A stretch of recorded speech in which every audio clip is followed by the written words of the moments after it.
ನಮಸ್ಕಾರ. ನಾನು ಪ್ರೊಫೆಸರ್ ಸೌಭಾಗ್ಯ ನಿಮ್ಮನ್ನು ಭೇಟಿಯಾಗಲೆಂದೇ ಬಂದಿದ್ದೀನಿ. ಇವತ್ತು ಮತ್ತೆ 5 ವಿಷಯನ ನಾನು ಹೇಳ್ತಿರ್ತೀನಿ.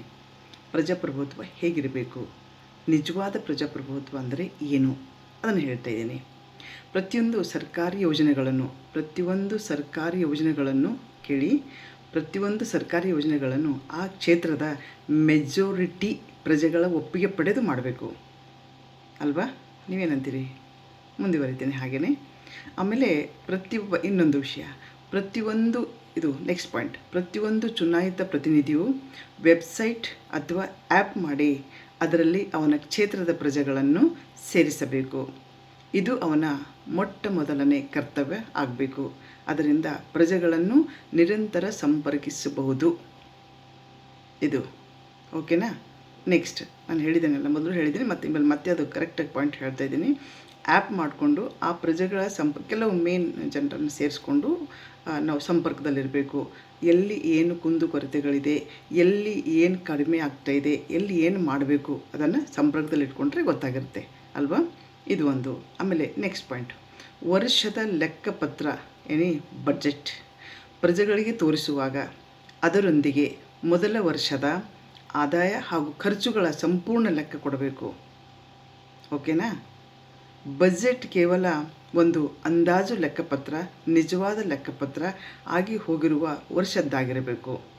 ಹೋದ ವರ್ಷದ್ದು ಎಷ್ಟು ಖರ್ಚಾಯಿತು, ಎಲ್ಲೆಲ್ಲಿ ಖರ್ಚಾಯಿತು, ಎಷ್ಟು ಉಳಿತು, ಎಷ್ಟು ಖರ್ಚಾಯಿತು, ಆಮೇಲೆ ಎಲ್ಲೆಲ್ಲಿ ಎಷ್ಟೆಷ್ಟು ಖರ್ಚಾಯಿತು, ಅದು ಮತ್ತು ಮುಂದೆ ಬರುವುದು ಅದು ಕೂಡ ಮತ್ತೆ ನಾವು ಹೇಳಬೇಕು, ತೋರಿಸ್ಕೊಡ್ಬೇಕು. ಆಯಿತಾ? ಇದು ಮತ್ತೊಂದು, ಪ್ರಾಮಾಣಿಕ ಪ್ರಜೆಗಳನ್ನು ಚುನಾಯಿಸಬೇಕು. ಇದೇ ಕಷ್ಟ. ಬರುವಾಗ ತುಂಬ ಪ್ರಾಮಾಣಿಕತೆಯಿಂದ ಬರ್ತಾರೆ, ಆಮೇಲೆ ಕಥೆನೇ ಮುಗೀತು. ಓಕೆ, ಅದಿರಲಿ. ನಾವು ಏನು ಅಂತ ನಾವು ತಿಳ್ಕೊಳ್ಳೋಣ. ಫಸ್ಟು ನಮ್ಮ ಸುಧಾರಣೆಗಾಗಿ, ಪ್ರಜೆಗಳಾದ ನಮ್ಮ ಸುಧಾರಣೆಗಾಗಿ ನಾನು ಹೇಳ್ತಾ ಇದ್ದೀನಿ. ಪ್ರಾಮಾಣಿಕ ಪ್ರಜೆಗಳನ್ನು ಚುನಾಯಿಸಬೇಕು. ಆದರೆ ಪ್ರಾಮಾಣಿಕತೆಯನ್ನು ಅಳೆಯುವ ಯಂತ್ರತಂತ್ರಗಳು ಇಲ್ಲವಾದ್ದರಿಂದ ಚುನಾವಣಾ ಅಭ್ಯರ್ಥಿಯು ಒಂದು SOP, ಸ್ಟ್ಯಾಂಡರ್ಡ್ ಆಪರೇಟಿಂಗ್ ಪ್ರೊಸೀಡರ್ ಮಾಡಿ ಅದರಂತೆ ನಡೆದುಕೊಳ್ಳುವೆನು ಎಂದು ಅದರಲ್ಲಿ ಸಹಿ ಹಾಕಿ ಚುನಾಯಿತ ಆದರೆ ಅವನ ಕಾರ್ಯವೈಖರಿಯನ್ನು ತಿಳಿಸಬೇಕು. ಓಕೆನಾ? ಇದು ಅರ್ಥ ಆಯ್ತಲ್ಲ? ಸೊ ಎಷ್ಟು ನೀಟಾಗಿ ಕ್ಲೀನಾಗಿ ಬಂದಿದೆ ಇದು. ಇದು ಬಹಳ ಇಂಪಾರ್ಟೆಂಟ್. ಇದು ಇದ್ದಾಗಲೇ ನಾವು ಒಬ್ಬ ಸಹಿ ಕರೆಕ್ಟ್ ಅಭ್ಯರ್ಥಿಯನ್ನು ಚುನಾಯಿಸ್ಬೋದು. ಆಮೇಲೆ ಇವತ್ತಿನದು ಲಾಸ್ಟ್ ಪಾಯಿಂಟ್, ಯಾವಾಗ ಮೆಜಾರಿಟಿ ಪ್ರಜೆಗಳು ಚುನಾಯಿತ ಪ್ರತಿನಿಧಿಯ ಕೆಲಸವನ್ನು ತಿರಸ್ಕರಿಸುವರೋ, ಓಕೆನಾ?